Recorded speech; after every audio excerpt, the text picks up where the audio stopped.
নমস্কার বন্ধুরা, স্বাগত জানাই তোমাদের আমার ইউটিউব চ্যানেলে। তো এই মুহূর্তে যে বিশেষ খবরটির দিকে আমরা নজর রাখবো সেটা হলো 2016 সালে যে এসএলএসটি পরীক্ষা নেওয়া হয়েছিল স্কুল সার্ভিস কমিশনের মাধ্যমে, সেই পরীক্ষাটিতে যে নিয়োগ করা হয়েছে সেই প্রায় 26,000 চাকরি বাতিলের একটি মামলা কিন্তু সুপ্রিম কোর্টে এখন চলছে। তো সেই মামলাটির হিয়ারিং হয়েছিল গত 6 তারিখে। তো সেখানে কিন্তু হিয়ারিংয়ে সেরকম কিছুই সেদিন শোনা হয়নি। তো এই মামলাটির পরবর্তী একটি কম্পিউটার জেনারেটেড ডেট পড়েছিল 13 তারিখে, কিন্তু সেই 13 তারিখে কোনো হিয়ারিং হয়নি এবং সেই 13 তারিখের আগেই কিন্তু সেই কম্পিউটার জেনারেটেড যে ডেটটি পড়েছিল মামলা, সেই ডেটটিও কিন্তু ডিলিট হয়ে গিয়েছিল। এবং এখন দেখা যাচ্ছে যে সেই মামলারই আরেকটি নতুন ডেট পড়েছে, যে ডেটটা হচ্ছে 18/10/2024, অর্থাৎ অক্টোবর মাসের 18 তারিখে কিন্তু একটা ডেট পড়েছে। তো আশা করা যায় যে অক্টোবর মাসের 18 তারিখে কিন্তু সেই মামলাটির হিয়ারিং হবে। এবং এক্ষেত্রেও আরও একটা জিনিস বলার, সেটা হচ্ছে যে হলফনামাগুলো বিভিন্ন পার্টিরা দিয়েছে সেই হলফনামাগুলো নিশ্চয়ই বিচারপতি দেখবেন এবং সেগুলো দেখতেও নিশ্চয়ই কিছুটা সময় লাগবে। এবং আরেকটি বিষয় হচ্ছে যে সিবিআই যে হলফনামা দিয়েছে সেটা কিন্তু অনেক বড় একটি হলফনামা সুপ্রিম কোর্টে জমা পড়েছে, সেটা পড়তেও কিছুটা সময়ের ব্যাপার আছে। তো এই সমস্ত কিছু দেখে নিয়ে আশা করা যায় অক্টোবর মাসের 18 তারিখে মামলাটির আবার হিয়ারিং হবে। কিন্তু এক্ষেত্রে আরেকটা জিনিস বলার, সেটা হচ্ছে যে যেহেতু এই মামলাটির অক্টোবর মাসের 18 তারিখে হিয়ারিং পড়েছে এবং সেই দিন হচ্ছে শুক্রবার, তো মামলাটি কিন্তু পরপর দুদিন হিয়ারিং হবে না, যেটা আমরা শুনছিলাম যে বিচারপতি চাইছেন যে মামলাটি পরপর দুদিন হিয়ারিং করে মামলাটি একটা কনক্লুশনে আসতে, সেটা কিন্তু সম্ভব হবে না।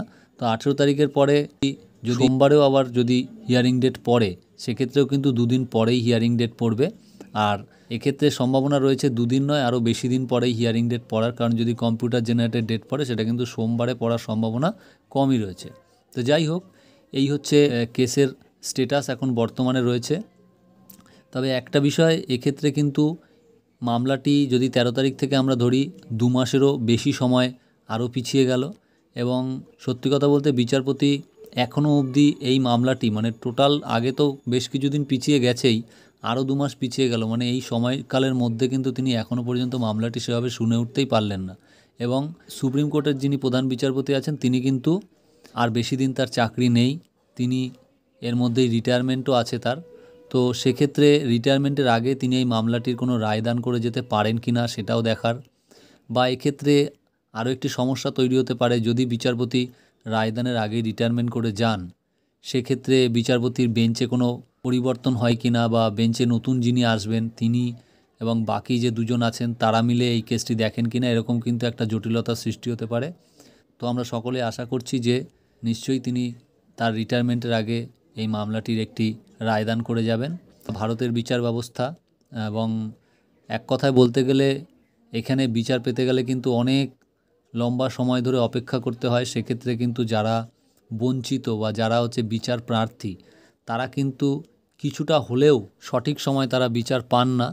আমরা এর আগেও দেখেছি যে প্রাথমিকের ক্ষেত্রেও যারা চাকরির আবেদন চেয়ে মামলা করেছিল তাদের মধ্যে অনেকে মারা যাওয়ার পরে তাদের অ্যাপয়েন্টমেন্ট লেটার এসেছিলো, তারা বয়স হয়ে মারা গিয়েছিল, তারপরে অ্যাপয়েন্টমেন্ট লেটার এসেছিলো। তো যাই হোক, এইরকম ভারতের বিচার ব্যবস্থা, এটা খুবই দুর্ভাগ্যজনক একটা ব্যাপার যে এত একটা জ্বলন্ত ইস্যু, যেখানে সব মূর্খ শিক্ষকেরা ক্লাস নিচ্ছে দীর্ঘদিন দিনের পর দিন, সেটা জানা সত্ত্বেও কোর্ট সেখানে কোনো পদক্ষেপ করছে না, শুধু মৌখিকভাবে বলে তারা খালাস হয়ে যাচ্ছে যে এটা আমরা দ্রুত হিয়ারিং করব, তারপরে এটা দীর্ঘদিন ধরে ঝুলে থাকছে মামলাটা। তো এটা সত্যিই দুঃখজনক।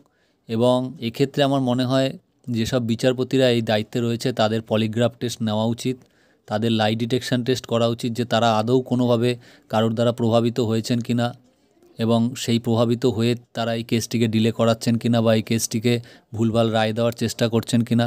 এটা কিন্তু সম্পূর্ণভাবে এখন সন্দেহের আওতায় চলে এসছে, এবং যারা বঞ্চিত আছে তাদের তো বটেই, এবং ভারতের যারা সাধারণ নাগরিক তারাও এটা বুঝতে পারছেন। তো যাই হোক, দেখা যাক অদূর ভবিষ্যতে কি হয়। তো বন্ধুরা, বিচারপতিরা সবার বিচার করেন, কিন্তু তাদের বিচার কারা করবেন? তারা যদি ভুল করেন, অন্যায় করেন, তাদের বিচার কারা করবেন? এটাই কিন্তু এখন অনেক বড় একটা প্রশ্ন হয়ে দাঁড়িয়েছে। তো বন্ধুরা, আজকের জন্য এটাই ছিল তোমাদের কাছে আপডেট। ভিডিওটি দেখার জন্য অসংখ্য ধন্যবাদ। সবাই ভালো থাকবে, দেখা হচ্ছে আবার পরের ভিডিওতে।